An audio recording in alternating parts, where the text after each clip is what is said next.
श्री दादू दयाल जी महाराज की अनुभव वाणी, परमपिता परमात्मा की महान कृपा से, संत महापुरुषों के आशीर्वाद से प्रतिदिन दादू जी महाराज के अनुभव वाणी का सत्संग श्रवण कर रहे हैं। अपनी वाणी को पवित्र करने के लिए सत्य राम, हरि नाम कीर्तन, परमात्मा का नाम सुमिरन,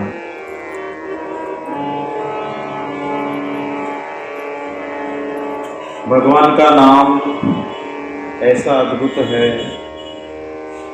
और नाम की महिमा अपार है।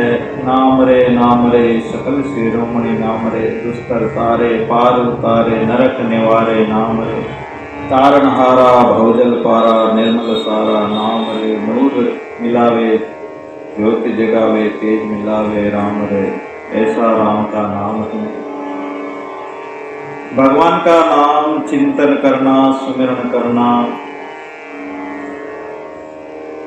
भगवान के भजन करने में कई योद्धा आड़े आ जाते हैं। हमारे कर्म हमें भगवान के भजन की ओर, भगवान के मंदिर की ओर जाने से रोकते हैं, सत्संग में जाने से रोकते हैं। सबसे पहले तो अपना मन ही रोकेगा कि आज हमारा मन नहीं है, फिर कोई परिवार वाला रोक लेगा कि आज तो ये काम है, वहां जाना है, ये करना, वो करना। ये भजन में रोकने वाले बाधक हैं, ये विघ्न है। लेकिन जिसका दृढ़ निश्चय होता है, जिसको दृढ़ भरोसा होता है और जिसका दृढ़ संकल्प होता है, तो वो इन बाधाओं से नहीं रुकता, इन काम क्रोधादि लोभ मोहादि योद्धाओं से नहीं रुकता है। बहुत क्या ताकत जीव की जो राम नाम लेवे, थाप पड़े पाप की जो मुंह फेर देवे। भगवान का भजन करना बहुत कठिन है, रोकने वाले बहुत है। अगर घर से निकल गए तो साथी स्नेही मित्र मिल जाएंगे कि अरे क्या करना, आज तो यही बातें करते हैं, और कोई रोक लेगा। लेकिन जिसके अंतःकरण में दृढ़ निश्चय हो, लक्ष्य हो, अपने लक्ष्य की ओर बढ़ते हुए बीच में आने वाले राम रटन छाड़े नहीं, हरि ले लागा जाय, बीचे ही अटके नहीं, कला कोटि दिखला। परमात्मा भी परीक्षा लेता है, भजन करने वाले की, साधना करने वाले की परीक्षा लेता है कि ये कितना दृढ़ है, कितना निष्ठ है, कितना ये गाढ़ा रहता है। परीक्षा लेंगे, अनेक प्रकार के प्रलोभन देंगे, अनेक प्रकार के परीक्षा लेंगे, तरह तरह से परीक्षा सदा उल्टी हुआ करती है। ऐसी ऐसी परीक्षाएं ली जाएगी जिससे ये विचलित हो जाए तो समझो कि हो गया, और अगर विचलित नहीं हुआ तो समझो कि वो परमात्मा का प्यारा हो जाता है। जिनके कामहीन क्रोध जाके, लोभहीन मोहता के, मदहीन मत्सर न को न विकारो है, पापहीन पुण्य जाने, हर सीने शोक आने, देही ते न्यारो। निंदा न प्रशंसा करे, रागहीन द्वेष धरे, लेनहीन देन जाके, कछु न पसारो है। सुंदर कहत ताकि अगम अगाध गति, ऐसो को साधु सो तो राम जी को प्यारो। वो तो राम जी का प्यारा हो गया, भगवान उसको प्यारे लगेंगे तो राम जी को भी वो प्यारा लगेगा। बड़े बड़े भगत हो गए जिन पर बहुत कष्ट आए, कठिनाइयां आई, लेकिन उन्होंने राम नाम नहीं छोड़ा, भगवान का भजन नहीं छोड़ा। और जिसने भगवान का भजन नहीं छोड़ा, आज उनका नाम है। आइए दादू जी महाराज के एक भजन के माध्यम से हम उन्हीं भक्तों का महिमा गुणगान करते हैं।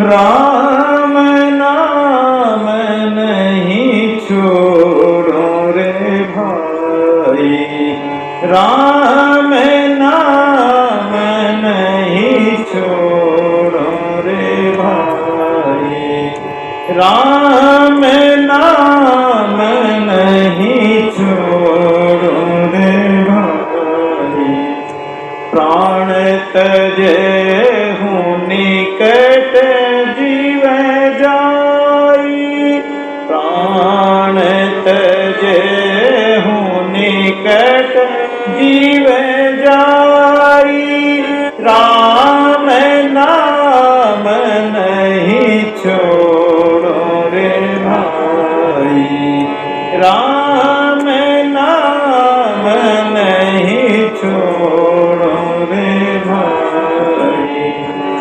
रति रति कर डारे मोही, रति रति कर डारे साई संगन छाड़ो तोई, साई संगन छाड़ो तोई, राम नाम नहीं छोड़ो रे भाई, राम नाम नहीं छोड़ो रे भाई। प्राण तजे हूँ निकट जीव जाई, राम नाम नहीं छोड़ो रे भाई, राम नाम नहीं छोड़ो रे भाई। भावेले सिर करवत देई, भावेले सिर करवत देई, जीवन मूरी न छाड़ो तेई, जीवन मूरी न छाड़ो तेई, राम नाम नहीं छोड़ो रे भाई, राम नाम नहीं छोड़ो रे भाई। प्राण तजे हूँ निकस जीव जाई, राम नाम नहीं छोड़ो रे भाई, राम नाम नहीं छोड़ो। पावक मेले डारे मोही, पावक मेले डारे मोही, जरे शरीरन छाड़ो तोई, जरे शरीरन छाड़ो तोई, राम नाम नहीं छोड़ो रे भाई, राम नाम नहीं छोड़ो रे भाई। प्राण तजे हूँ निकट जीव जाई, राम नाम नहीं छोड़ो रे भाई, राम नाम नहीं छोड़ो। अब दादू ऐसी बन आई, अब दादू ऐसी बन आई, मिलहु गोपाल निशान बजाई, मिलहु गोपाल निशान बजाई, राम नाम नहीं छोड़ो रे भाई, राम नाम नहीं छोड़ो रे भाई। प्राण तजे हूँ निकट जीव जाई, राम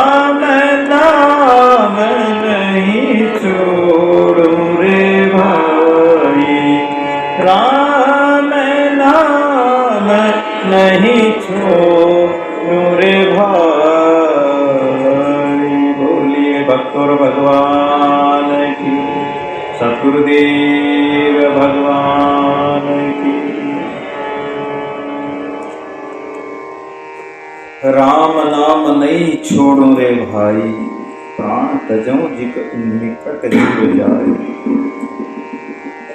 दादू जी महाराज इस भजन में कहते हैं कि राम नाम कौन लेगा जो सूरवीर होगा।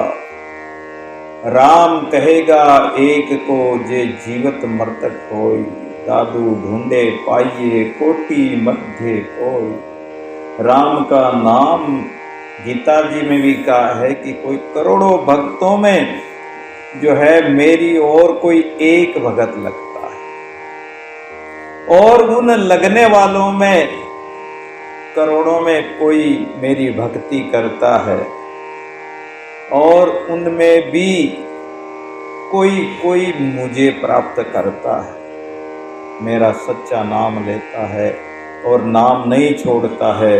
दादू जी महाराज कहते हैं कि राम नाम नहीं छाड़ो रे भाई, प्राण तजू निकट जीव जाए। चाहे जीवन में कितना ही संकट आ जाए, लेकिन राम नाम को नहीं छोड़ना। छोड़ना है तो और विकारों को छोड़ देना, संबंधों को छोड़ देना, परिवार को छोड़ देना और सबको त्याग देना, लेकिन राम नाम को नहीं छोड़ना। प्राण तजऊ निकट जीव जाए। हमारे चाहे प्राण भी चले जाए तो भी परमात्मा के निकट ही जाना चाहिए, और राम नाम नहीं छोड़ना है।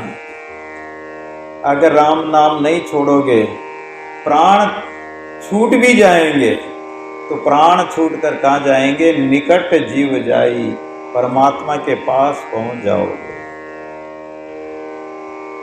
राम का कहते हैं कि राम का नाम लेकर दुनिया में अमर नाम कर जाएगा। राम नाम लेकर अगर मर जाएगा तो भी दुनिया में अमर नाम कर जाएगा। इसलिए राम नाम को तो त्यागना ही नहीं, छोड़ना ही नहीं। छोड़ना है तो मन के विकारों को छोड़ो, तन मन के विकारों को छोड़ो, पाप हिंसा कर्मों को छोड़ो। और हमारे प्राण चाहे चले ही जाएं, अच्छा प्राण ऐसा तो कोई संकट नहीं आता। पहले के समय में तो ऋषि महात्मा राम का नाम लेते थे, राक्षस आते थे उनको खा जाते थे। तभी तो राम जी ने प्रतिज्ञा करी कि मैं इस असुर रहित मही को असुर रहित कर दूंगा, राक्षसों से रहित बना दूंगा। और राम जी ने रावण जैसे राक्षसों का वध किया था। तो भगवान रक्षा करते हैं। जो राम नाम नहीं छोड़ता, जे राके दृढ़ धर्म को ते ही राके करतार। अगर कोई अपने धर्म पर दृढ़ रहता है, अपने साधना भजन पर दृढ़ रहता है, तो उसकी रक्षा परमात्मा करते हैं। परमात्मा आगे पीछे खड़े रहते हैं, परमात्मा रक्षा कर लेते हैं। ऐसे परमात्मा प्राण तजु निकट जीव जाई। और प्राण अंत में प्राण त्याग कर भजन करते करते प्राण छूटेंगे भी तो छूटकर, और ये प्राणी परमात्मा के निकट पहुंच जाएगा। रति रति कर डारे मोई, साईं संग न छाड़ू तोई। चाहे मेरे रति रति कर टुकड़े कर दो तो भी परमात्मा का संग नहीं छोड़ूंगा। एक कहते हैं कि एक भगत था मंसूर, मुसलमानों में हुआ, लेकिन वो मालिक की बंदगी करता था, परमात्मा की बंदगी करता था, परमात्मा का भजन करता था। और राम नाम उन्होंने ऐसा लिया। मैं एक दिन पहले भी कह के आया कि वो अपनी बुआ के साथ गया था एक फकीर की कुटिया में, और पीछे छिपकर तलवार लेके गया था बुआ को मारने के लिए। लेकिन जब उसको पता लगा कि ये तो संतों का सत्संग रूपी प्रेम के प्याले पीती है, अजर ये प्याला रे कोई पीवे सद मतवाला रे। ये जो प्याला है राम नाम का प्याला, ये अजर अमर करने वाला, इसको कोई बिरला ही कोई राम नाम का मतवाला होगा वही पिएगा। देखो गति मंसूर की, प्याला पिया धोई। और उस फकीर के पास जाकर उसने भी प्रेम का प्याला पिया। फकीर ने कहा कि तू स्वयं, जैसे अपन महावाक्य बोलते हैं विचार सागर में कि अहम ब्रह्मास्मि, ऐसे वो कहने लगा कि अनहालक अनहालक, यानी मैं ही हूँ वो खुदा हूँ। पीवती अलमस्त बया, दीवाना हो गया और अनहलक अनहलक की आवाज लगाने लगा। जो पीवे सो जुग जुग जीवे, बिन पिए मर जाए। बादशाह ने कहा, जनता कहने लगी कि अरे तू स्वयं खुदा बनता है। और उसको मारने के लिए बादशाह के पास ले गए। बादशाह ने कहा कि इसको सब मारो। सब मारने के लिए तैयार हो गए, कोई पत्थर फेंक रहा, कोई क्या कर रहा, कोई क्या फेंक रहा, उसको मार रहे। उसकी बुआ भी सामने खड़ी थी। बादशाह ने कहा कि जो नहीं मारेगा उसको मृत्युदंड दिया जाएगा, तो सब पत्थर फेंक रहे थे। लेकिन उसकी बुआ भी जीवन के लोभ में आकर उसने पत्थर तो नहीं फेंका, लेकिन फूल फेंके। तो जो लोग पत्थर मार रहे थे, उसके पत्थर मारने पर वो अनहलक को नहीं छोड़ा, राम नाम को नहीं छोड़ा, अनहलक अनहलक की ध्वन लगा रहा था। लेकिन जो ही बुआ ने फूल फेंका, फूल से उनको इतना दर्द हुआ कि वो एकदम करहा उठा। तो बुआ ने कहा कि ये लोग पत्थर मार रहे हैं, जिसमें तो तू उफ तक नहीं निकाली, राम नाम को नहीं छोड़ा, अल्लाह के नाम को नहीं छोड़ा, लेकिन मैंने तो फूल फेंका, फूल तो कोमल होता है। बोले बुआ, ये लोग तो अज्ञानी है, अनजान है, ये तो जानते नहीं है, लेकिन तू तो जानते हुए भी अपने जीवन के लोभ में आकर तूने मेरे पर फूल फेंका। ये फूल पत्थर से भी कठोर है। जो पीवे सो जुग जुग जीवे, बिन पिए मर जाए। जो सो जोगी सबसे भला, कबू छाक न जाए। हिंदू पीवे परमहंस वे, तुर्क पीवे वे पीर। जन राघव जुगन जुगन की मिटे सकल तकशीर। उसकी प्यास मिट जाती है। और उसने अनहलक को नहीं छोड़ा। तो बादशाह ने कहा कि इसको सूली पे लटका दिया जाए। सूली पे लटका दिया तो भी वो तो अनहलक बोलता है। फिर उसके शरीर के टुकड़े टुकड़े रति रति कर डारे मोई, साईं संग न छाड़ो। तो चाहे मेरे टुकड़े टुकड़े कर दे, लेकिन राम नाम को नहीं छोड़ूंगा। तो उसने राम नाम नहीं छोड़ा, उसके टुकड़े टुकड़े कर दिए, फेंकवा दिए। तो टुकड़ों में से भी वो अनहलक की आवाज आती। तो उन टुकड़ों को भी इकट्ठा करके और भस्मी कर दिया, जाल बाल कर भस्मी कर दिया। भस्म करके उसको पानी में फेंकवा दिया। तो लहरों पर भी राम नाम की आवाज आती, अल्लाह अनहलक अनहलक की आवाज आती। तो इतना कष्ट तो शायद हमको तो नहीं मिल रहा है, फिर भी हम राम नाम नहीं ले। दादू साईं सेवक, साईं सबन को सेवक वे सुख दे। अया मूढ़मती जीव की तो भी नाम न ले, सत्य नाम, तो भी परमात्मा का नाम नहीं लेते हैं। तो फिर तो ये अपना प्रमाद है, अपना आलस्य है। साईं संग न छाड़ो, तो ही परमात्मा का संग नहीं छोड़ो। भावे ले सिर करवत दे, जीवन मोरी न छोड़ो। राजा मोरध्वज बड़ा धर्मात्मा था, भगवान का भगत था। अर्जुन को भक्ति का प्रभाव दिखाने के लिए, भगत का प्रभाव दिखाने के लिए अर्जुन के मन में थोड़ा अहम हो गया कि मैं भगत हूँ। भगवान ने कहा कि भगत तो मैं तुम्हें दिखाता हूँ, चलो मेरे साथ। और भगवान एक शेर को जंगल में से साथ में ले लेते हैं। दोनों ब्राह्मण रूप में चले जाते हैं और शेर को साथ में लेके राजा मोरध्वज की नगरी में पहुंच जाते हैं। वहां जाकर और भगवान अर्जुन दोनों पहुंचते हैं तो राजा स्वागत सत्कार करता है और कहता है कि आपका हमारी नगरी में स्वागत है महाराज पधारिए। और बोला कि भोजन कीजिए। बोले हमारा शेर को पहले भोजन कराओ तो हम भोजन कर सकते हैं। राजा ने कहा कि इसकी भी व्यवस्था हो जाएगी। बोले व्यवस्था कैसे हो जाएगी? बोले हमारे ऐसे बहुत सारे शेर पिंजरे में पकड़ रखे हैं, उनकी भी व्यवस्था होती तो इनको भी खिला देंगे। बोले हमारा शेर किसी और का मांस नहीं खाता है, हमारा शेर तो मनुष्य का मांस खाता है, और वो भी आपका चाहिए मांस। राजा ने कहा कि ठीक है। ये भी व्यवस्था हो जाएगी। राजा बड़ा धर्मात्मा था, दानवीर था और परमार्थी था। समझ गया कि हो न हो ये कोई हमारी परीक्षा लेने आए।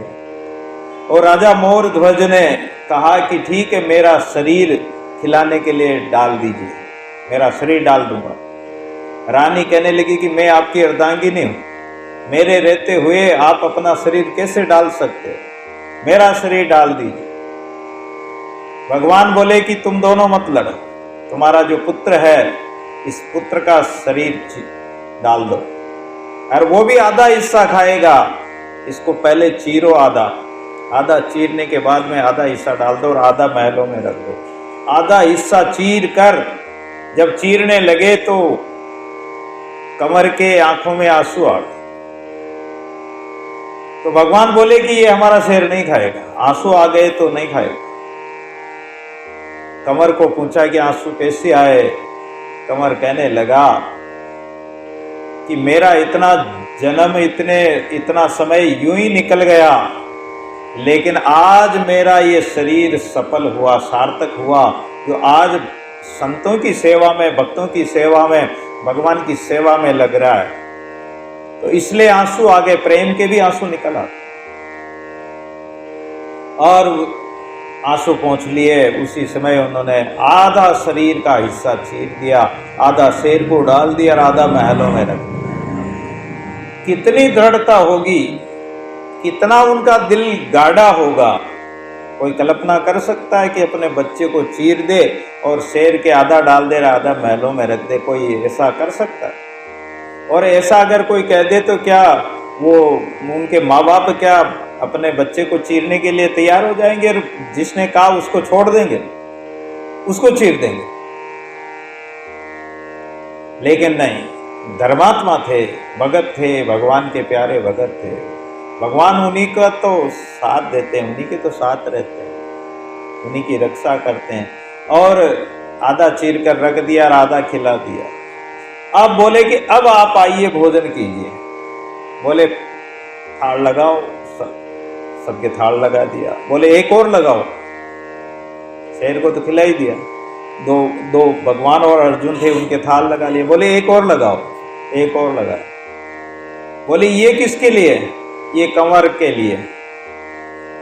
बोले कंवर तो अब वो क्या जवाब दे? कंवर को तो हमने हाथों से चीर दिया, आधा शेर को खिला दिया और आधा महलों में रख दिया। कंवर कहाँ है? बोले आवाज दो। विश्वास भी इतना था संतों पर, भक्तों पर। और कंवर को आवाज दी तो कंवर महलों में से उठकर आंख मसूलते हुए आ गए। भगवान किसी को मारते थोड़ी, किसी को चिरवाते थोड़ी, लेकिन भगत की परीक्षा ले रहे।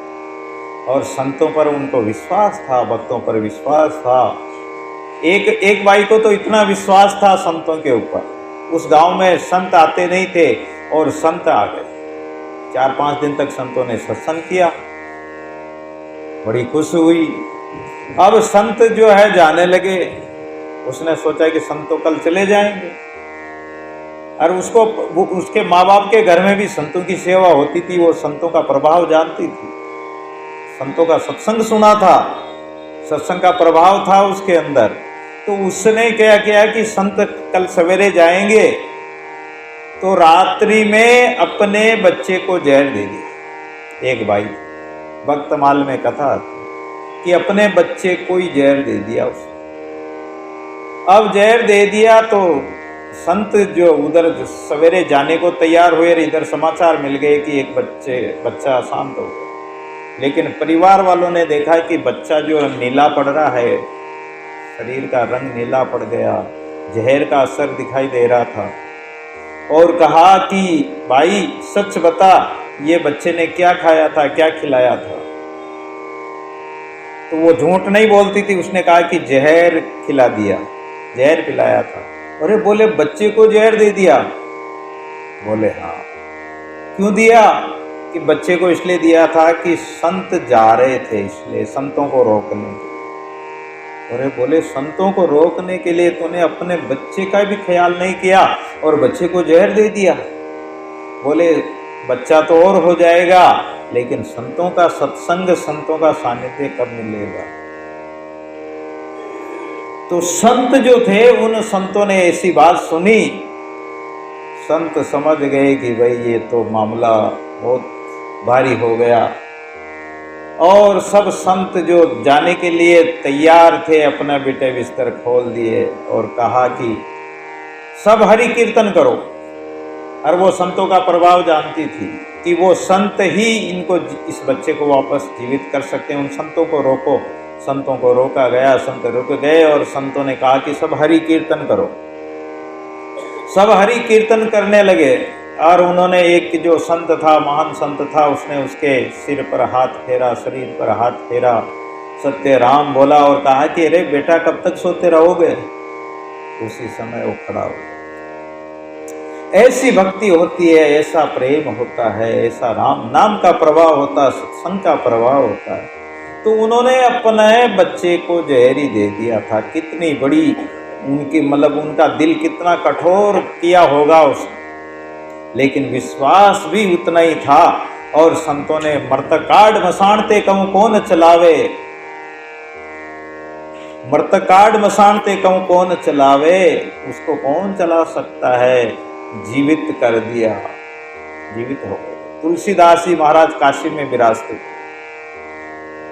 एक तेलन माई, तेल बेचने वाली तेलन माई, मिट्टी के मटके में अपने सिर पे तेल का घड़ा लेके तेल बेच रही थी, आवाज लगा रही थी तेल लेने के लिए। तुलसीदास जी महाराज 80 घाट पर अपनी कुटिया में बैठे हुए थे। उसने देखा कि ये माई तेल बेच रही है, शरीर से सुंदर सुंदर कंठ, मधुर वाणी। तुलसीदास जी ने कहा कि माई, भगवान ने तुझे बहुत सुंदर कंठ दिया है, बहुत सुंदर आवाज है तेरी, मधुर आवाज है, भगवान ने सुंदर शरीर भी दिया है, सुंदर वाणी है तेरी। अरे इससे तो भगवान का भजन किया कर, राम राम किया कर। तेलन माई कहने लगी कि हे महाराज, क्या मेरा धनी मर गया जो मैं राम का नाम लूं? जिसका धनी मर जाए वो राम का नाम लेते हैं। वो कोने में बैठ कर रोती है राम का, अरे राम मारो पति मर गए, वो राम का नाम लेती है। मेरा कोई धनी थोड़ी मर गया कि धनी मरिया पाछे तो नाम, राम का नाम लेवेगी। वो काहे को सुनने वाली, वो रीस करती हुई चली गई। मोड़ा मिल गया और मुझे ऐसा ऐसा शब्द बोला, चली गई।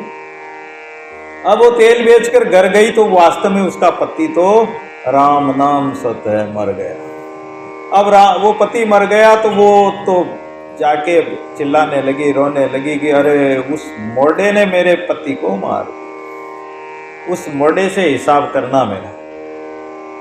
अब वो पति को लेकर, जो अर्थी लेकर लोग जा रहे थे, वो आगे आगे सती होने जा रही थी। अब जब पति मरी गया तो राम नाम सत्य है, ठेठ गया गते बोलते ही, तो वो राम का नाम लेते हुए और सती होने जा रही। उसने जो ही तुलसीदास जी का आश्रम आया और कहा कि रोको, मुझे इस महात्मा से, इस मोड़ा से हिसाब लेना, इसने ही मेरे पति को मारा। वो जाकर कहने लगी कि महाराज आपने मेरे पति को मार दिया। तुलसीदास जी ने कहा कि मैं कब मारने आया, मैं तो मेरा राम राम कर रहा हूँ। तूने तो कहा था कि तेरा पति धनी मर जाएगा जब तो राम का नाम लेगी, तो इसका मतलब आपने ही मारा है। बोले मैंने नहीं मारा है, जीव अपने अपने कर्मों से अपने आप मर जाओ, सीकर कर खोटा काम। राम पुण्य मारे और पुण्य मारे राम, अपने आप मर जाओ, सीकर कर खोटा काम। अपने कर्मों से जीव मरता है। बोले नहीं महाराज, अब तो जीवित करो। तू तो कह रही थी कि राम का नाम तो जो लेते हैं, जो पति मर जाता है, जो अब तेरा पति मर गया, अब तो राम राम कर। जलने से क्या होगा, शरीर जल जाएगा, कोयला हो जाएगा। सती जल कोयला वही मुए मड़े की लार, यूं जे जलती राम सो सांचे संग भरतार। परमात्मा के संग मरती तो तेरा नाम अमर हो जाता। इस मुए मुर्दे के साथ जलकर क्या होगा, कोयला हो जाएगी, राख हो जाएगी। बोले महाराज राम का नाम लेना बहुत कठिन है और हम तो अज्ञानी हैं, पापी है, आप कृपा कीजिए मेरे पति को जीवित कर दीजिए। तुलसीदास जी महाराज तो संत दयालु होते हैं। दया जिनों के दिल नहीं बहु रिकावे साध, जे मुख उनका देखी तो लागे बहु अपराध। और तुलसीदास जी महाराज ने उसके शरीर पर हाथ फेरा और कहा कि कब तक सोते रहोगे, तुम्हारी पत्नी तुम्हारे लिए रो रही है, जागो।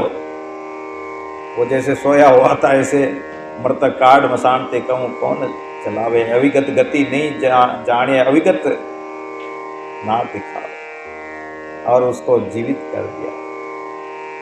संतों में ऐसी अद्भुत शक्ति होती है, वो जीवित भी कर देते हैं, मुर्दा को भी जला देते हैं। भावे ले सिर करवदे जीवन मूरी न छोड़ो, ते ये जीवन मूरी है, राम नाम जीव की जड़ी है। पावक में ले डारे मोई, जरे शरीर न छाड़ू तोई। पावक में ले डारे मोई, जरे शरीर न छोड़ू तो, चाहे मेरे शरीर को अग्नि में ही जला दिया जाए, शरीर जल ही जाए तो भी राम नाम नहीं छोड़ूंगा। जरे शरीर जल जाए तो न छोड़ूं तो आपका नाम नहीं छोड़ूंगा। प्रहलाद भगत था, राम का नाम लेता था, उसका पिता हिरण्यकश्यप भी उसका शत्रु बन गया। देखिए राम नाम लेने वाले के शत्रु कौन कौन बन जाते हैं। उसका पिता शत्रु बन गया, मरवाने के लिए उसने कहा कि ये मेरे शत्रु का नाम लेता है, विष्णु का नाम लेता है, इसको पानी में डुबो दिया जाए। पानी में हाथ पैर बांध के पानी में डुबो दिया, वो ऊपर आ गए, भगवान रक्षा कर। कबीर को भी डुबोया गया लेकिन वो भी ऊपर आ गए, और ऐसे उसको हाथी के पैरों के नीचे कुचलवाया, लेकिन हाथी के पैरों के नीचे कुचलवाने पर भी उनका बाल भी बांका नहीं हुआ। पहाड़ों से गिराया लेकिन वो पत्थर भी उनके लिए रुई के समान कोमल हो गए। भक्ति का ऐसा अद्भुत प्रभाव होता है, भजन का प्रताप होता है। और अंत में उसने सारे षड्यंत्र कर लिए और कहने लगा कि तलवार से तेरी गर्दन उतार दूंगा, तेरा भगवान कहाँ है, बता तेरा परमात्मा कहाँ है। प्रहलाद कहता है कि तो मैं मोह में खड़ग में खंभ में, तलवार से भी नहीं डर। और खंबा जो है ऐसा लाल गरम करवा दिया कि इसमें है तो पकड़ इसको। प्रहलाद ने बात भर ली, वो खंबा भी शीतल हो गए। बोले अब बता तेरा परमात्मा कहाँ है, कि इसी में है, कि इसमें है। बोले हाँ तेरे में भी है, मेरे में भी है, इस तलवार में भी है और खंबे में भी है। तो उसने खंबे में तलवार की मारी हिरण्यकश्यप ने। जो ही तलवार की मारी तो खंबे में से नरसिंह भगवान जो है, आधा नर का शरीर आधा सिंह का शरीर, सिर तो सिंह का और नीचे मनुष्य का शरीर, नर सिंह अवतार हो गया। भगवान अवतार पर लेकर प्रकट हो गए भगत प्रहलाद की रक्षा के लिए। और उन्होंने हिरण्यकश्यप को पकड़ लिया मारने के लिए कि दुष्ट, तूने मेरे भगत को कष्ट दिया, ऐसे छोटे से बालक को। और उससे पहले अग्नि में भी जलाया गया। उसकी बुआ थी होलिका, उसके साथ उसको अग्नि में बिठा दिया, चिता पे बिठा दिया और अग्नि लगा दी। होलिका को ब्रह्मा जी से वरदान मिला हुआ था, एक साड़ी मिली हुई थी कि ये साड़ी ओढ़ कर बैठेगी तो अग्नि में नहीं जलेगी, लेकिन जायज काम करेगी तो नहीं जलेगी, नाजायज काम करेगी तो जलेगी। जब उसने प्रहलाद भगत को गोद में लेके बैठ गई और अग्नि लगा दी गई, भगवान की ऐसी कुदरत हुई, हवा ऐसी चली कि वो साड़ी प्रहलाद की लिपट गई।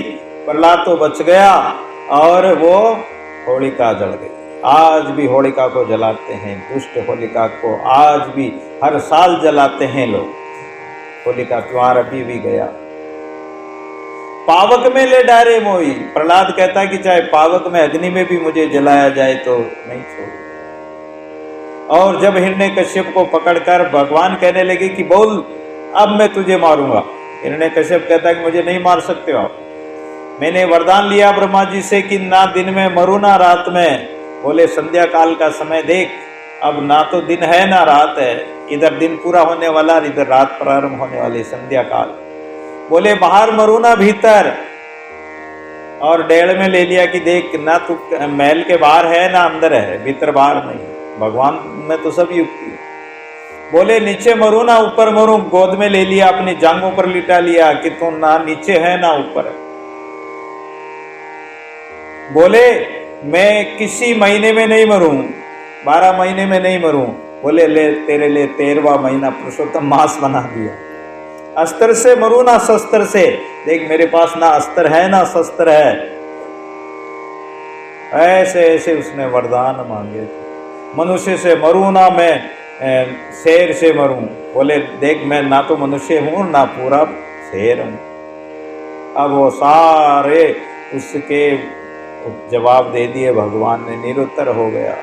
भगवान ने अपने नाखूनों से उसका पेट उदीर्ण करके चीर करके उसका अंत कर दिया और प्रहलाद को अपनी जीभ से चाटने लगे। तो भगवान जो राम नाम नहीं छोड़ता है तो भगवान भी उसको नहीं छोड़ते हैं, उसकी रक्षा करते हैं। पावत मेले डारे मोई जरे शरीर न छाड़ू तो, अग्नि में भी जलाया जाए तो भी नहीं छोड़ूंगा। इतनी गाढ़ता हो तो भगवान भी नहीं छोड़ेंगे। अब दादू ऐसी बनाई मिलूं गोपाल निशान बजाए। दादू जी महाराज कहते हैं कि अब तो ऐसी स्थिति बन गई है, ऐसी दृढ़ निश्चयता हो गई है कि अब तो राम नाम छोड़ ही नहीं सकते हैं। अब तो निशान यानी डंका बजाकर, डंका की चोट नगाड़ा बजाकर परमात्मा में मिलेंगे। मिलूं गोपाल निशान बजाए। गोपाल यानी गायों को पालने वाले गोपाल, हमारी गो नाम इंद्रियों को, इंद्रियों के जो स्वामी है गोविंद भगवान है, गोपाल है, उनमें मिलूंगा। धन प्रहलाद किनो वाद विदना के काज, जाओ तन आज मैंने छाड़ू टेक राम की। अग्नि तपायो तन जीव माही एक पल, राम नाम राम बिन जाओ जर दह कौन काम की। ये शरीर क्या काम आए, चाहे जल जाओ। देखो कस जल थल उबरियो भजन बल, रटत अखंड सरनाई सत्य श्याम की। असुर की कसर से नरसिंह प्रगट भय, रागो कहे जीत्यो जन बाह हरि नाम वरियाम। राम नाम को नहीं छोड़ा तो भगवान ही उसकी रक्षा के लिए आ गए। तो भगवान कहते हैं कि राम नाम मत छोड़ो, भजन मत छोड़ो।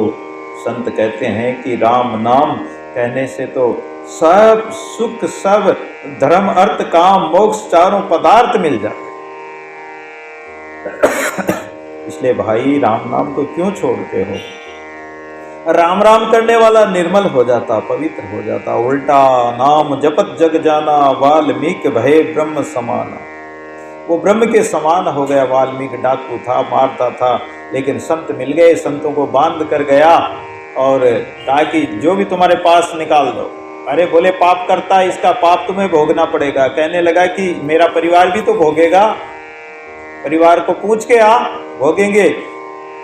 तो परिवार को जाकर पूछा तो परिवार ने मना कर दिया कि तुम पाप की कमाई क्यों करते हो। जब संतों के चरणों में आकर गिर गया और वाल्मीकि उल्टा नाम जपत जग जाना, वाल्मीकि ऋषि बन गया, डाकू से ऋषि बन गया। रत्नाकर डाकू था और ऋषि वाल्मीकि बन गया, जिसने रामायण लिखी। राम नाम से तो पत्थर भी तारे, राम नाम ने तो पत्थर भी तारे। भगवान के नाम से तो पत्थर भी तर गए। तो राम कहते को नहीं तारे, किस किस को नहीं तारा राम ने। राम ने बहुत मनुष्य प्राणी जीव भगत तर गए। तो राम से तू क्यों नहीं तरेगा। ध्रुव से प्रहलाद, गज गरा से अहिल्या। ध्रुव जी महाराज, प्रहलाद, गज गरा, अहिल्या, सबरी, विभीषण जिन तारे। पापी अजामिल, सूर तुलसी रैदास।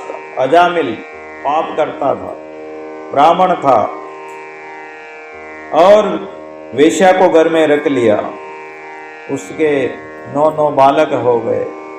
एक बार संतों की मंडली गई, संतों ने कहा कि अरे तुम्हारे एक पुत्र होने वाला है, इसका नाम नारायण रख देना। अजामिल ने कहा कि ठीक है ठीक महाराज, जाओ रख देंगे। और उसने नारायण का नाम रख दिया। अपने पुत्र के बहाने जो भी कभी भी पुकारता तो अरे नारायण ये ला, नारायण पानी पिला, नारायण ये काम कर, वो कर। जान अनजान में भी परमात्मा का नाम ले तो भी परमात्मा का नाम काम कर जाता है। अंत समय में यम के दूत आए और वो डर गया अपने पुत्र को रक्षा के लिए पुकारा, नारायण नारायण पुकारा। नारायण का नाम पुकारते ही यम के दूत जो है वहीं भगवान के पार्षद भेज दिए भगवान ने, और यम के दूतों को मार कर भगा दिया। अजामिल की रक्षा हो गई। अजामिल ने सोचा कि एक नारायण पुत्र को पुकारा था मैंने और भगवान मेरी रक्षा कर ली, भगवान ने पार्षद भेज दिए। सब त्याग कर भगवान के भजन में लग गया। सूरदास जी महाराज आंखों से दिखता नहीं था और वृंदावन की ओर चल दिए। रास्ते में एक गड्ढे में गिर गए। भगवान आ गए, बाल रूप में आ गए। बोले बाबा कहाँ जाना? बोले वृंदावन जाना बेटा। बोले वृंदावन तो मैं जानता हूँ, मैं ले चलूंगा। अरे चलेंगे कहाँ से, अभी तो गड्ढे में गिर गया, गड्ढे से तो बाहर निकाल। भगवान कहने लगे कि देखो बाबा मैं भी बालक हूँ, आप अपना ये बेंत है मुझे पकड़ा दो, थोड़ा जोर तुम लगाओ और थोड़ा जोर मैं लगाता हूँ। अब भगवान तो लीला करते हैं, लीलाधारी है, लीला छे कमाल लीलाधर की। और भगवान उनको बाहर निकालते हैं। और बेंत पकड़ते पकड़ते, सूरदास बड़े समझदार होते हैं, बड़ी बुद्धि तीव्र होती है उनकी। बेंत को पकड़ते पकड़ते भगवान का हाथ पकड़ लिया कि ऐसा वृंदावन जा रहा हूँ, इसको क्या पता। और वृंदावन जानता है, और यहाँ से घर छोड़कर मेरे साथ वृंदावन चलेगा, ये कोई साधारण बालक नहीं हो सकता है। सूरदास जी ने हाथ पकड़ लिया। भगवान ने देखा कि ये पहचान गए। भगवान ने झटका दिया और हाथ छुड़ा दिया। सूरदास जी कहते हैं कि हाथ छुड़ा के जात हो मोई निबल के जान, हृदय से जाओगे तब जानूंगा सबल तोई। ताकतवर तो तब जानूंगा, हृदय से जाओ। हाथ तो छुड़ा सकते हो, आप में ताकत है, मैं बूढ़ा हूं, लेकिन मेरे हृदय से जाओगे तब मानूंगा सबल तो तुम्हें। भगवान प्रकट हो जाते हैं, भगवान वहीं दर्शन दे देते हैं। तो सूरदास जी महाराज, तुलसीदास जी महाराज राम नाम कहते हैं कि भगवान का भजन करते थे। गंगा के घाट पर एक कुटिया बनाकर, एक चांदी की मूर्ति थी उनके पास। तो एक दिन चोर आ गए चांदी की मूर्ति चुराने। तुलसीदास जी तो सो रहे थे, जो राम के भरोसे उनको काहे का डर। दादू सेवक राम का निर्भय न डरा। और चोर आ गए तो भगवान राम और लक्ष्मण स्वयं उसकी कुटिया के चारों तरफ पहरा देने लगे, धनुष बाण लेकर, हाथ में तलवार लेकर पहरा देने लगे। चोरों ने देखा कि भाई आज तो कोई पहरा दे रहा है। थोड़ी देर पीछे आए तो फिर चोर वो पहरा दे रहे हैं। सवेरा हो गया। सवेरे होते ही भगवान तो अंतर्ध्यान हो गए। अब वो चोर जो है तुलसीदास जी के पास आए, बोले महाराज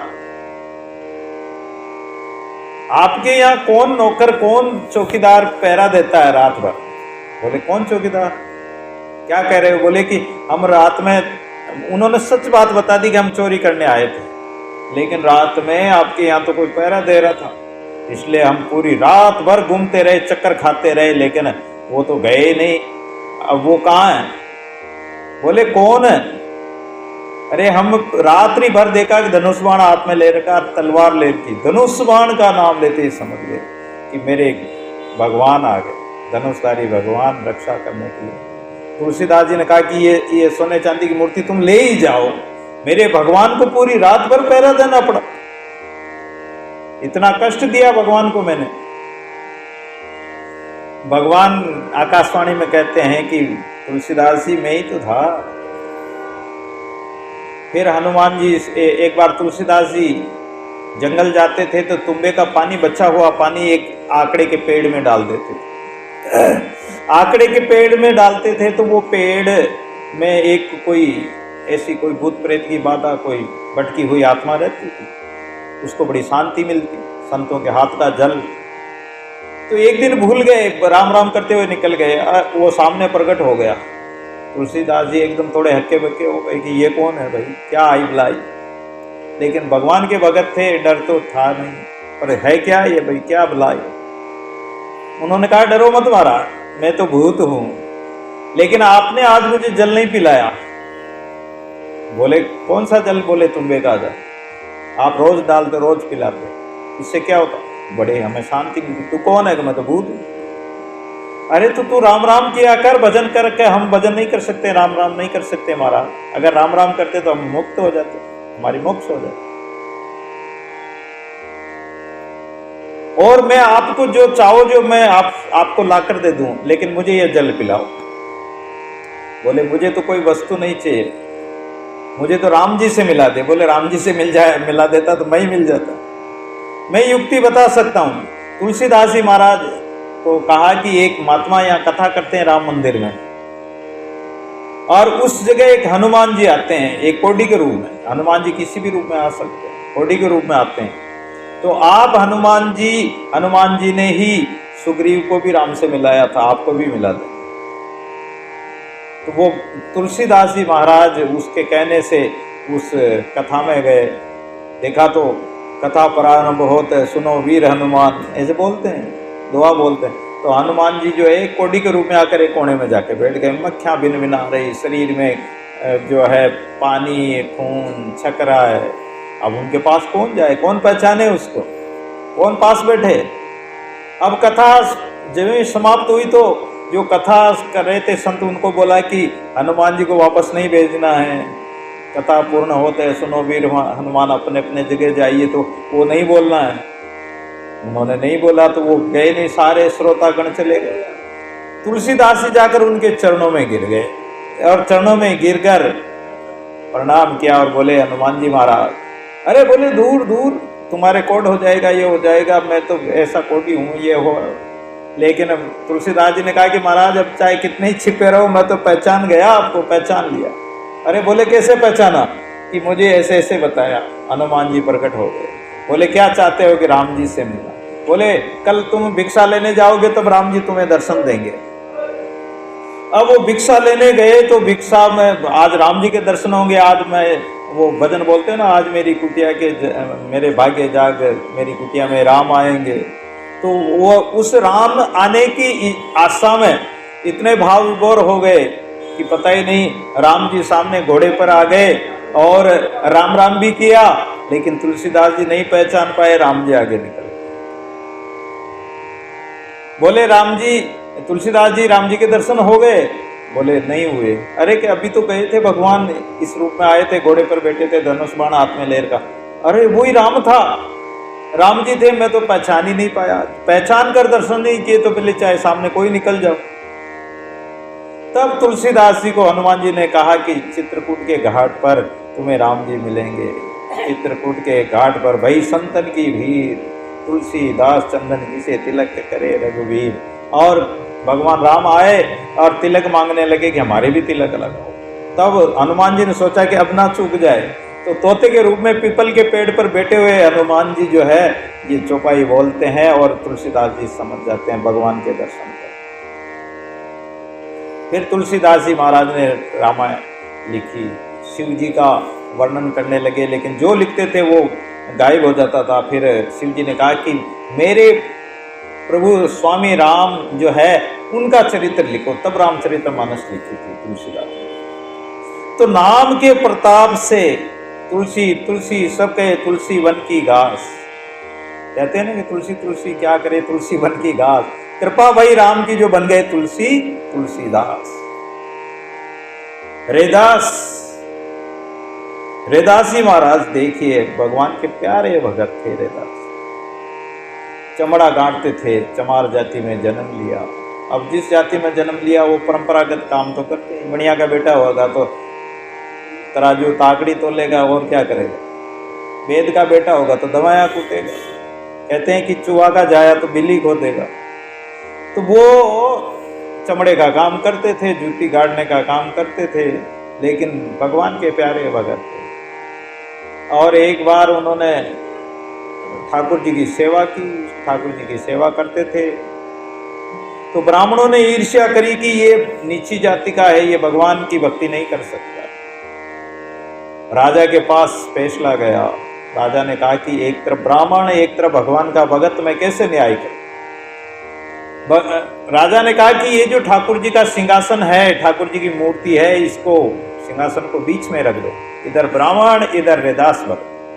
भाई भगवान ठाकुर जी जिसके पास चले जाएंगे वही पूजा का अधिकारी होगा, यही न्याय है। न्याय अपने आप ही हो जाएगा।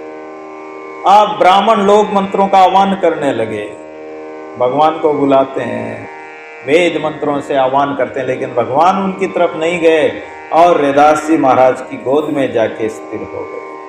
शालिग्राम न्याय हो गया रैदास जी महाराज का। रैदास जी पिछले जन्म के भी भगत थे, ये तो श्रापवश ऐसा हो गया। रामानंद जी के शिष्य थे, भिक्षा लाते थे।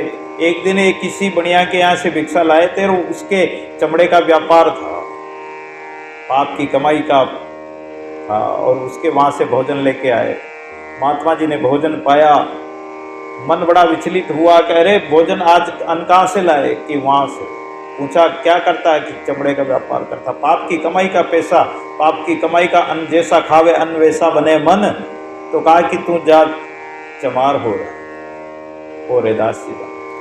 ब्राह्मणों ने कहा कि तू भगत है तो भगत तो जनेऊ पहनते, तेरे जनेऊ कहाँ है? रैदास जी ने रापी उठाई और चीरा लगा के कंधे पर 7 जन्मों की जनेऊ दिखा दी कि तुम तो एक जन्म के ब्राह्मण होंगे, मैं 7 जन्मों से ही ब्राह्मण हूं। जनेऊ 7 जन्मों की सोने की जनेऊ दिखा दी। एक बार रैदास जी के वहां से कोई गांव से कोई भगत गंगा जी में स्नान करने जा रहे थे। वैसे तो वो बाद में तो गंगा जी काशी में रहने लग गए थे। तो लोगों ने कहा कि हम गंगा जी जा रहे हैं, तुम भी चलो। बोले गंगा जी को मेरा ये एक पैसा भेंट दे देना, लेकिन गंगा जी हाथ निकाल कर लेवे तो ही देना, नहीं तो मत देना। और वो लोग गए और स्नान करके रैदास जी का पैसा दिया गंगा जी को, तो गंगा ने हाथ निकाल कर दिया और उसके लिया और एक बदले में एक सोने का कंगन दे दिया। उस ब्राह्मण ने सोचा कि ये कंगन अगर रैदास को दूंगा तो वो मुझे क्या देगा, राजा को दूं तो राजा मुझे बहुत धन देगा।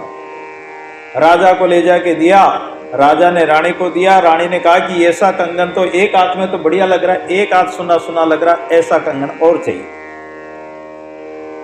वापस ब्राह्मण को बुलाया, कहा कि ऐसा कंगन चाहिए। बोले ऐसा कंगन तो गंगा जी में मिला था, अब कहाँ मिले? बोले कहाँ, कैसे मिला? बोले रैदास जी ने। रैदास जी के पास गए, दौड़े दौड़े चरणों में गिर गए, महाराज ऐसा कंगन और।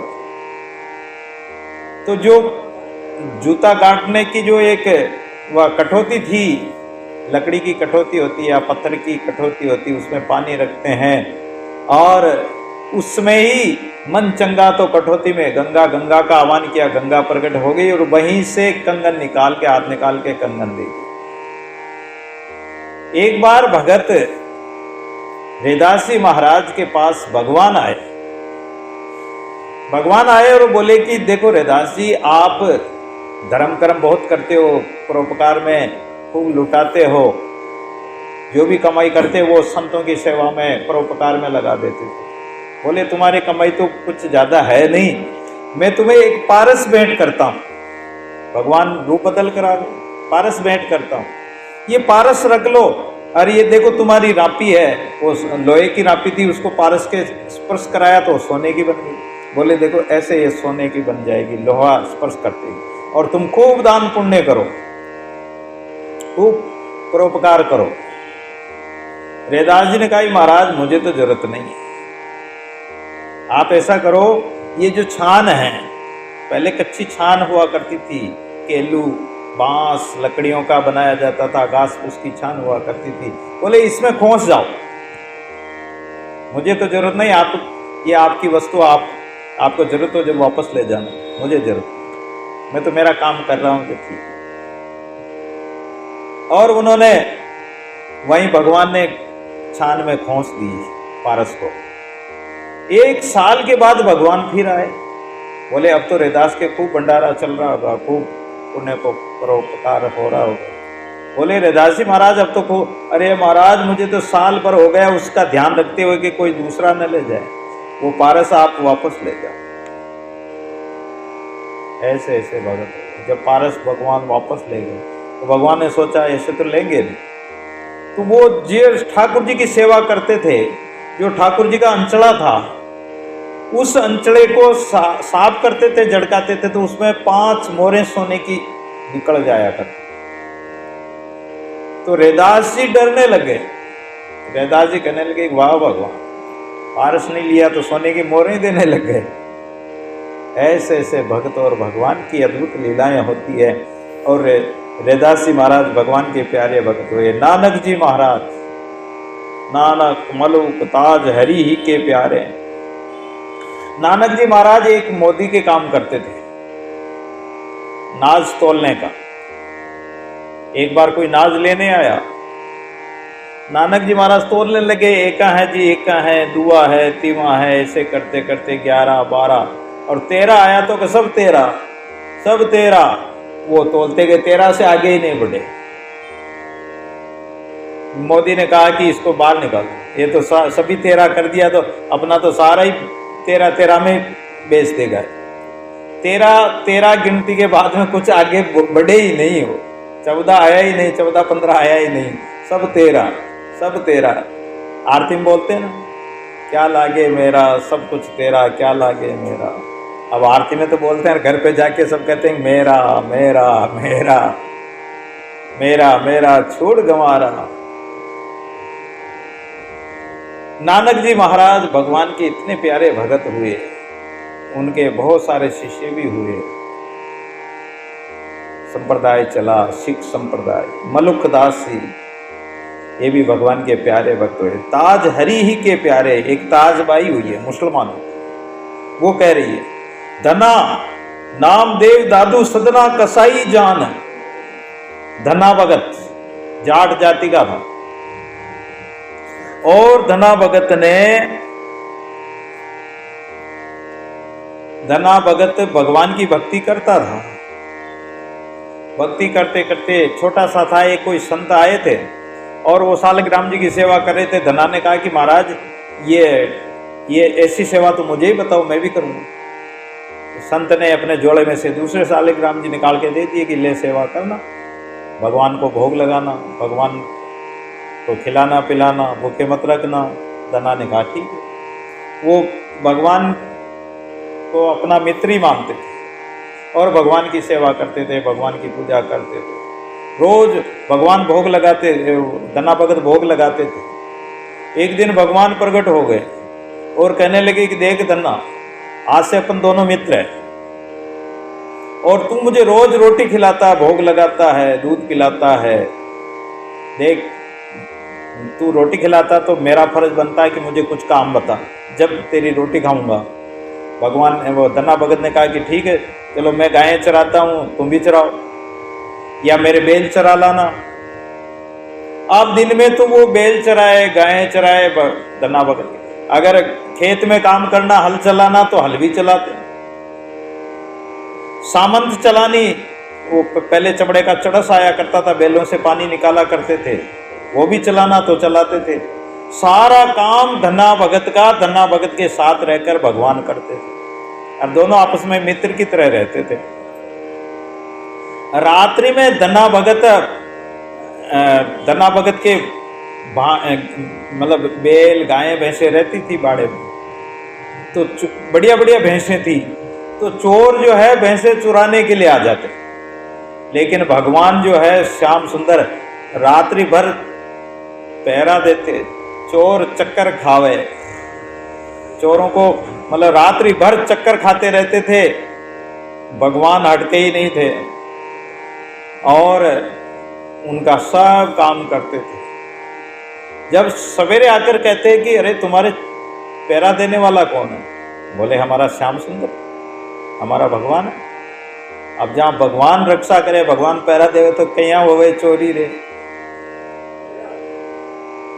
धना भगत जाट के बन गयो हाली रे, अजब थारी माया अजब था निराली रे।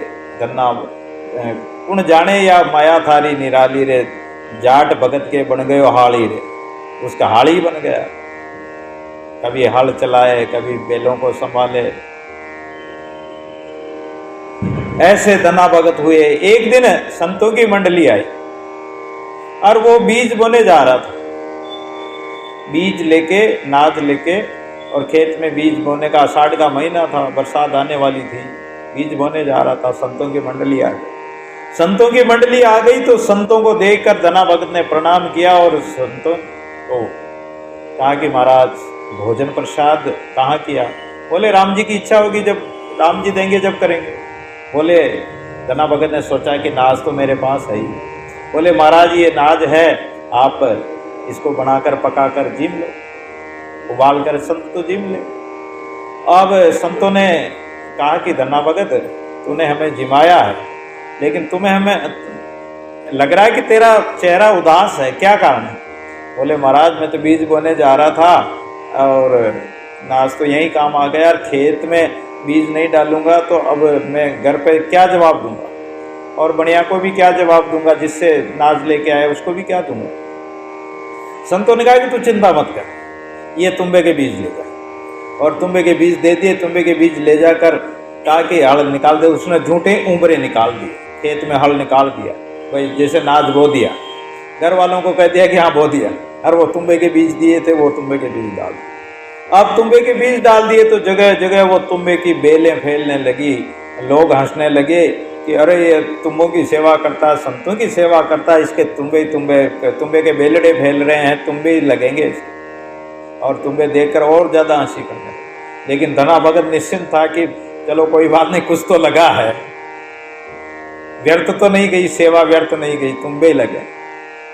जब तुम्बे परिपक्व हो गए, पककर तैयार हो गए, उन तुम्बों को खोला गया तो उसमें तरह तरह का कहते हैं नाज निकले, हीरे मोती निकले उनके।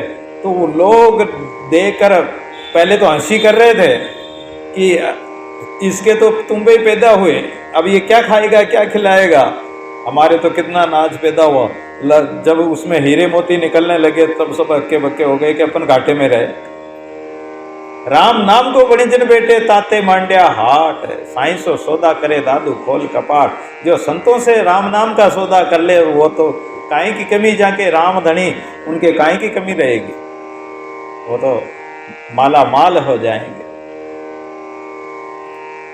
और धना भगत के तुम्बों में नाज निकला और हीरे मोती निकले।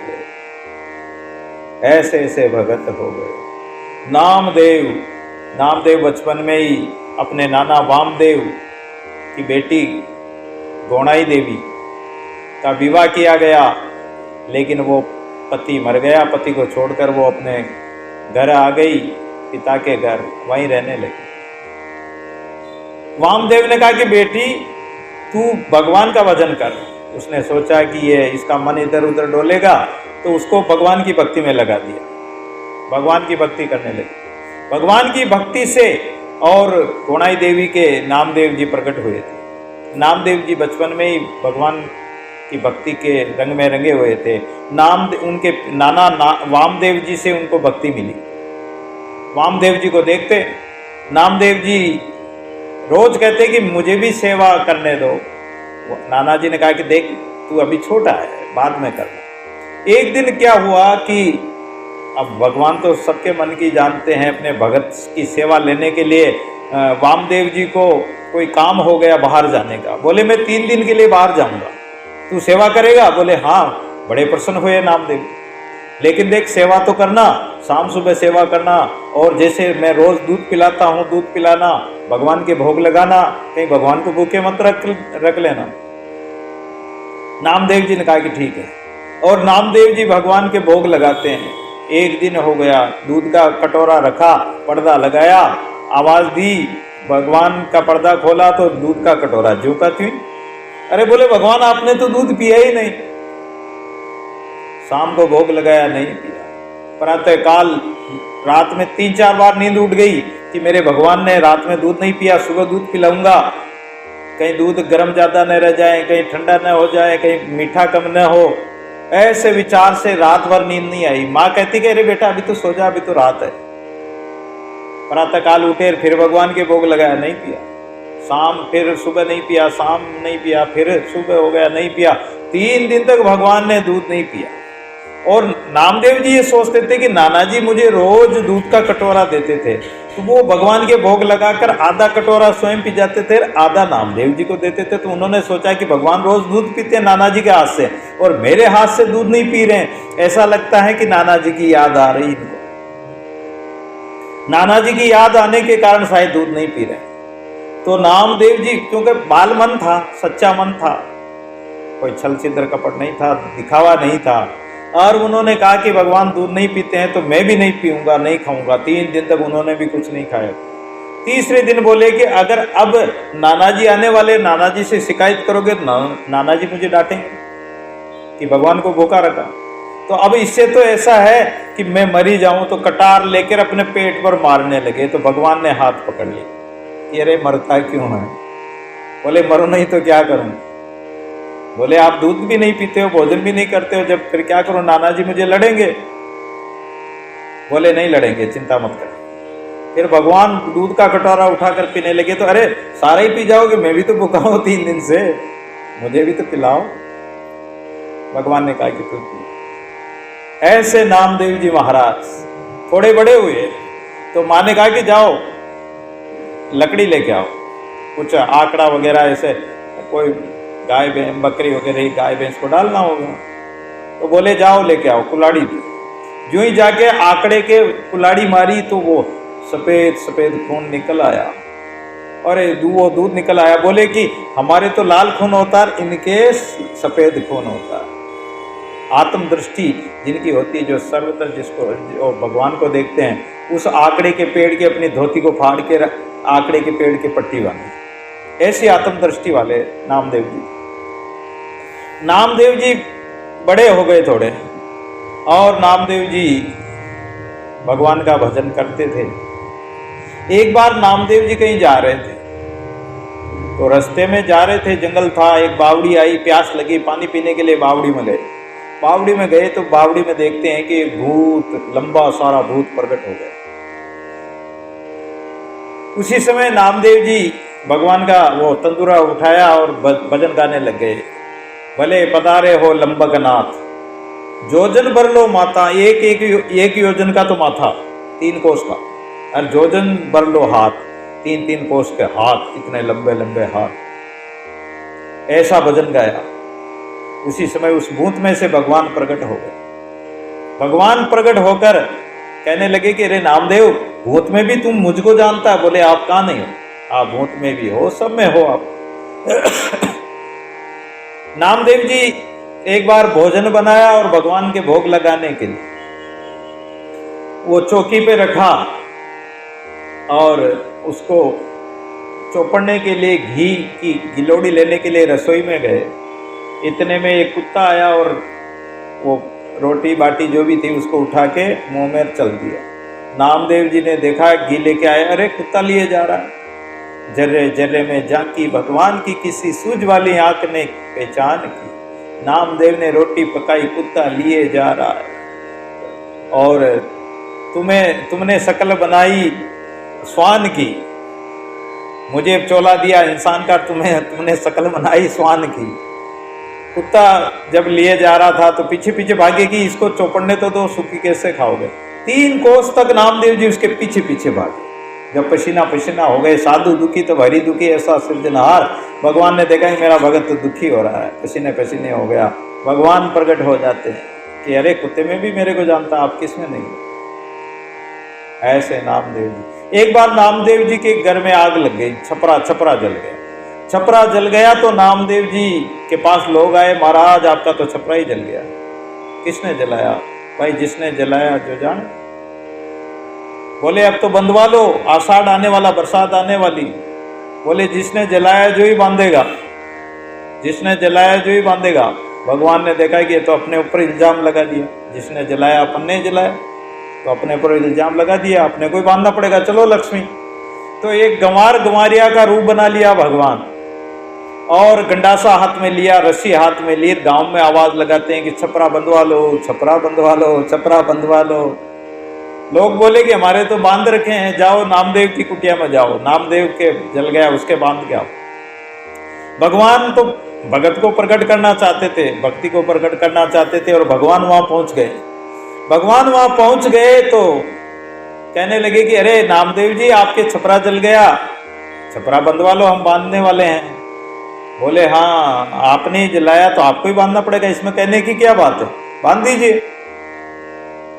भगवान लक्ष्मी जी जो है वो घास फूस को बांध के, बात भर के ऊपर जलाती है, और भगवान ऊपर बैठे बैठे छाते हैं कहते हैं कि नामदेव कहीं थारो नानो लागे ज्યાં घर छपरो छायो रे मार मंडासो छावण लाग्यो लक्ष्मी बंद खिंचाए रे।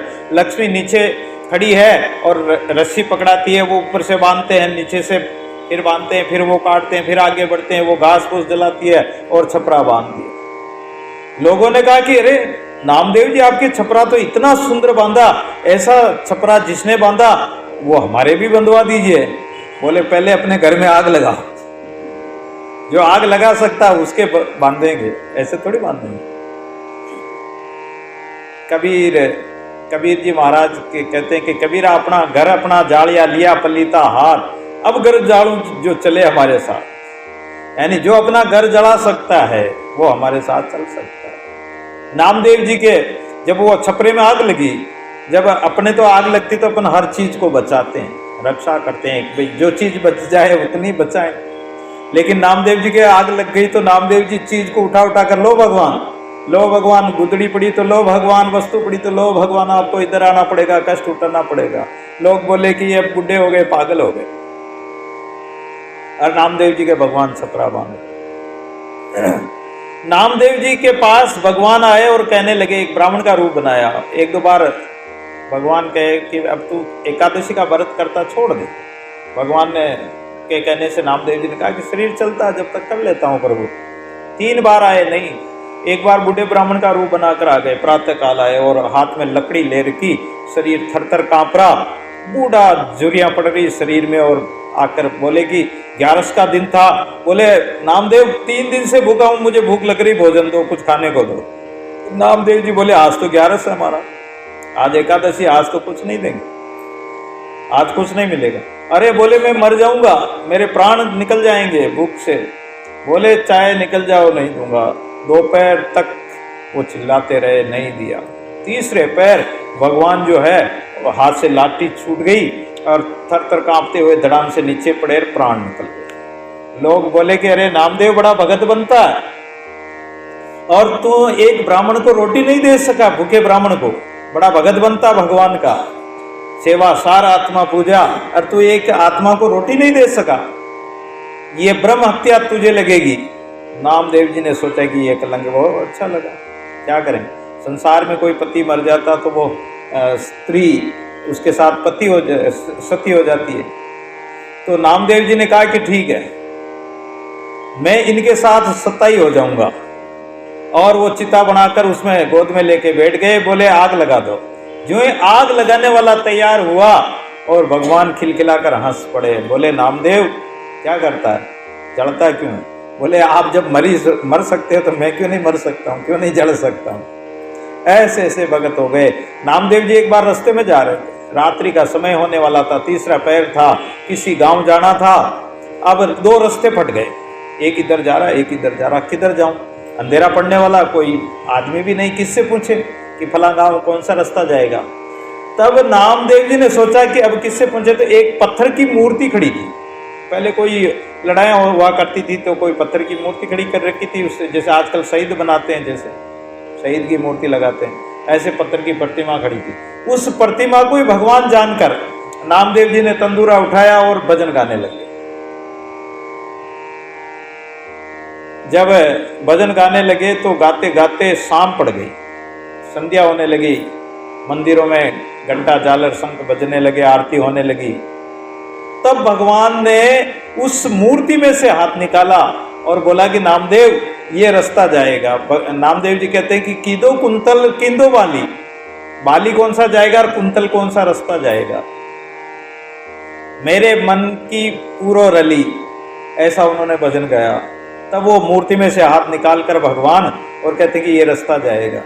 नामदेव जी कहने के लिए वाह भगवान, तीसरे पैर से प्रार्थना कर रहा हूं, अरे अब बताया, अंधेरा पड़ गया, मैं बूढ़ा आदमी, आंखों से दिखता नहीं, ठोकरे खाते हुए जाऊंगा, पहले ही बता देते उजाला चल तो मैं उजाले उजाले चला जाता। बोले तुम्हारे भजन सुनने थे। बोले भजन ही सुनना था तो घर पे ही आ जाते, वहीं सुना देता, अब अंधेरा पटक दिया, मैं ठोकरे खाते हुए जाऊंगा। तो ऐसे ऐसे भगत हो गए धन्ना नामदेव दादू जी महाराज। सदना के हाथ काट दिए थे, कट गए थे, लेकिन भगवान वापस हाथ आते हैं और सदना की रक्षा करते हैं। गणिका सुआ पढ़ावत गणिका तारी, तोते को बोल सुआ राम राम, ऐसे राम राम पढ़ाते पढ़ाते विमान आया, गणिका को विमान में बिठा कर ले गया। कबीर महाराज, मीरा, सेन, रैदास भगत, सेन भगत जो राजा की सेवा करता था, दाढ़ी बाल समार बनाता था, नाई भगत, एक दिन उसके संत आ गए तो संतों की सेवा में लग गया। भगवान संत उसका नायिका, सेना नाई का रूप बनाकर चले गए, राजा की समार बनाकर भगवान अंतर्ध्यान हो गए। सेना नाई गया, राजा ने कहा कि आज तो समार बहुत अच्छी बनी, आज जैसी समार तो कभी बनी ही नहीं। बोले मैं तो आया ही अभी हूँ महाराज। कि बोले आप तो अभी तो बना के गए हो। तो पता लगा कि मैं तो संतों की सेवा में था और भगवान ही मेरा रूप बनाकर। सेन भगत कहीं तारो सुसरो लागे, नरप को शीश संवारियो रे। कबीर कहीं तारो काको लागे, जो नरसिंह जी महाराज थे उन्होंने उलाना दिया कि मतलब बाल भोको भूको सांवरिया, बाल भोको भूको सांवरिया, तू बिना बुलायो आयो रे। जब सारो ही जो मैं हलवो बनायो सारो खा गयो, लेकिन जब नानी बाई का मायरा भरता लागे थारा घर का दाम रे, तना आवे जोर रे। नानी बाई को मायरो भरना है, भात भरना है, उस समय तो आ ही नहीं रहा, हम तुम्हें बुला रहे। तो जगत को जीवन जहान बीच नाम सुन्यो, राधा के वल्लभ कृष्ण बल्लभ हमारे हैं। ऐसे ऐसे भगवान के भगत हो गए, भगवान के प्यारे भगत हो गए। और आप लोग भजनों में भी गाते हुए हमने सुना है, श्याम मीरा को तारा, मीरा को तारा और विस्का करके बहाना, श्याम हमको भी तारो। अरे हमने सुना द्रौपदी को तारा तो चीर का बहाना करके हमें भी तार दीजिए। श्याम कुब्जा को तारा, अरे चंदन का बहाना करके हमारा भी कल्याण कर दीजिए। गणिका को तारा, तोते का करके बहाना। श्याम अर्जुन को तारा, गीता का करके बहाना। आपने प्रहलाद को तारा, खंबे का करके बहाना। केवट को तारा, नौका का करके बहाना। तो सुना है नरसी को तारा, भात का करके बहाना। प्रभु हमारा भी कल्याण कर दीजिए। इस प्रकार संतों की अपार महिमा है। समय हो गया है, आइए एक भजन